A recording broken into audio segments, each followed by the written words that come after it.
Era uma vez uma jovem elefantinha chamada Tita, que vivia em uma floresta linda. Ela achava que não era boa em nada. Via seus amigos fazendo coisas incríveis, como o Caco, o macaco, que pulava de galho em galho, e a Sally, a suricata, que enxergava longe. Um dia, Tita conheceu a senhora Corujita, que lhe disse que todos têm algo especial.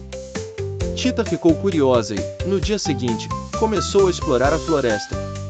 Logo percebeu que havia partes da floresta que precisavam de cuidados. Com sua força, Tita começou a limpar o caminho, ajudando árvores e animais. Com o tempo, seus amigos também se juntaram a ela e juntos transformaram a floresta em um lugar melhor. E assim, a floresta prosperou, cuidada por Tita e seus amigos. Todos sabiam, juntos, podemos fazer grandes coisas. Esta era a força de Tita.